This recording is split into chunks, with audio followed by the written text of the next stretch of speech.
everyone, it's Cindy Cluett from Beyond the House again. This morning we're going to talk about Japanese beetles. It's been a burning question. Lots of people coming in to ask us about traps, how they work, the grub be gone, how that works. So I thought I'd give you guys a little bit of a lowdown. Right now the Japanese beetle are in flight. It's a bug basically. This is basically what it looks like. It's about this big. It's got a green head and a golden body, and they're voracious eaters, and they're pretty, they're not particular about what they want to eat. So don't feel like if you don't plant this one plant that you won't get them. If you have Japanese beetles, you have Japanese beetles. You know you have them if you start seeing defoliation of the leaves.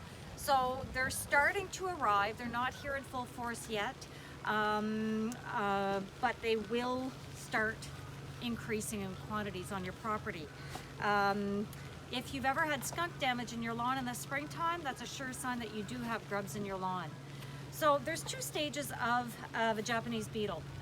Japanese beetle, June beetle, and rose chafer beetle are all grubs in this area that live in the lawn. So when you say you have grubs, if you have skunk damage, if you have crows that are eating and the starlings that are eating, pecking at your lawn, it's because you definitely have grubs. We all have some grubs in our lawn. The problem is the quantity of grubs that can cause issues with our plants and our turf. So the grubs are in the soil up until now. They're all emerging and they're taking flight and they're mating like crazy. So you'll often see one or two or three on top of each other, and they're easy to knock into a bucket of soapy water if you want to control them that way. The other option is to use a Japanese beetle trap. The way this trap works, and I'll show you how it is assembled. Basically, this is, you just basically put this together, okay? And that's gonna be used. There's two bags in these traps so that when you fill them up, you can just insert a new bag. So you pop this on the end, or if you're Dutch like me, you'll empty it into a bucket of soapy water and reuse the bag, because then you get more uses out of the bag. But that's a Dutch thing. Might be other nationalities as well. It's always a joke who is cheapest, but they're a good sturdy bag. The problem is they're when you dump them out, the beetle is really stinky, so just be prepared for that. So basically this is how it hooks up. And then the Japanese beetle, this is a pheromone trap. I'm not going to open it up now because I don't necessarily want to attract it. Basically, you take off the sticky side and just pop it onto the plastic, and then you're going to gently tear off the plastic cover, and that's going to expose the pheromones. What a pheromone is an attractant to the beetle. It thinks there's other beetles there, so it's going to beeline for this trap. So that being said, I've driven around town and I've seen these pheromone traps in the garden. This is not where you want to put it. You want to put it as far away from any of the plants that you love as possible. For us, we try to get, on the other side of a septic field, we try to get it far away from our plants because it will attract them. It's not necessarily going to catch all of them, and then you're going to attract it into your garden, which is not a good thing at all. I had to put one up at my place the other day. There's a hedgerow right next to my house, and there's wild grapevine and things like that, and it was crazy in there. There are raspberry vines and all kinds of stuff there. So anyhow, I popped one in on that side because I knew they were already there. They're already eating, so I may as well trap them there. My gardens are on the other side of the property, so I'm trying to guide them in a different direction. So this is how this works. Then you just take, there's a wire that you just run through the holes here, and then you can tie it up into a tree or whatever you have.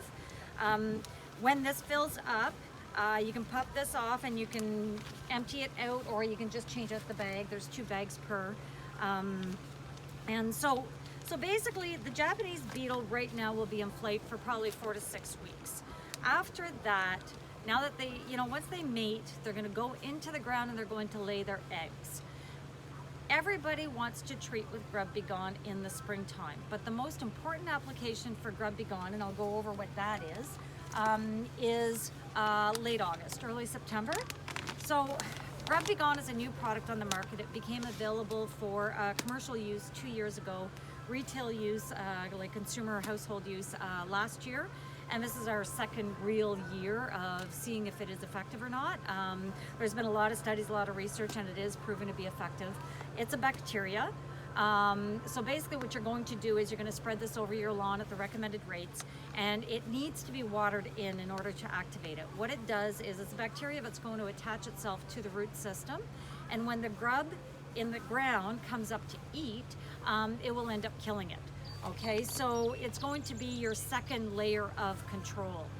The thing is, we don't see any activity in August, so this is a time that we're not thinking of applying it. We're thinking a lot, we all want to apply in the springtime because that's when we see the actual damage to our lawn.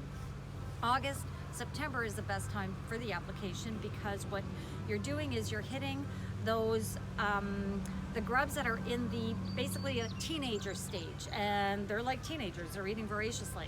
So, and they're just a lot more easier to tackle at that point.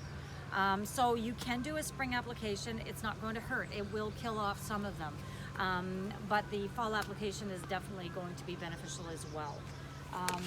So that's basically the lowdown on grubs. So you will see them. Sometimes I'll just go up, if I see a whole bunch on a leaf, I'll just smack them together and kill them that way. You can knock them in a bucket of soapy water. You can use a Japanese beetle trap far away from your garden. I was just at a client's this morning and they were telling me that they were eating all their green beans.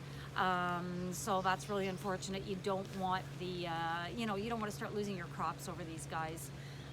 Those are basically the only methods of control at this point in time. There's not, trying to spray them, they're on the move, so it's very difficult to spray them with any product. Pyrethrins can possibly help, but this is definitely more effective. So soapy water, knock into a bucket, that'll kill them off. So just a drop of soapy water, drop of soap in a bucket will end up smothering them.